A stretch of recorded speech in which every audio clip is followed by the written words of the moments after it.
Parlok baro sa si sen pan namar ka jing sapreng jong ka jing pang COVID-19 kadang yai ting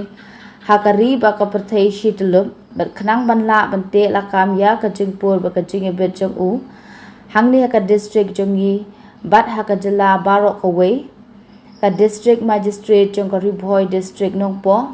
lengba ka kandon an 144 CRPC kala penjalan ya ka night curfew hapo ka district nadu kalai terik ubnai bapra R1000 arpo hadu kashipho terik ubnai bapra R1000 arpo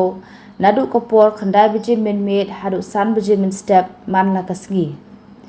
kumbala pen banana kopor sha kopor kane ka order kan om treka mi kishipai pulit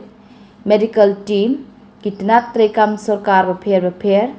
press bank petrol pump karkhana shna kali dukan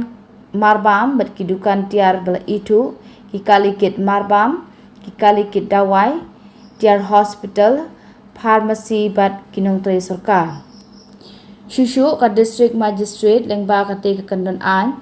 kalamana ya ka yat ka yeng ki breu shabar ka jalla ban yelum breu palat ya ka sangut ban om ye jan para breu ban yat khalam de deng mas ban penlong yo penlong hat kanthop ye ki yo border sport school jaka ajing hikai ying maneble ki cyber jackpot lottery counter kayat ka yeng ki recruitment ki ba armet ikhulung khna ki ba hapo shposnem bat banwan ra nong bala na shabar claim the yo permission bat ki wei lasha baneto shongkurim tang hapo ying mani kataru tang ladayo permission kinong let ya tho kimdei ban palat ya kasan phungut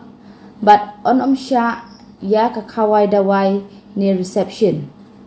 ha ka bayade bat ka jing penyat ikikali ondang pene kumbala penbena menshwa ya ki pas na ka benta ka yat ikikali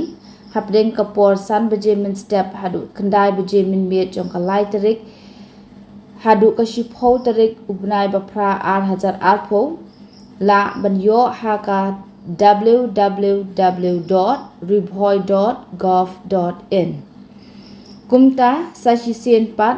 lakarpat ipi kipat nong shong ka them Ribhoi bapin sngob ha banis no ktibyang bat ki bor sincha jong ka district ha ka jingele jongi ban pendu ya kani ka jingpang da ka bako ngu ikijing tha bala ai nama de tang de kijing husiar bajing da ya de mengila ban pendujat ya unu khnang jingpang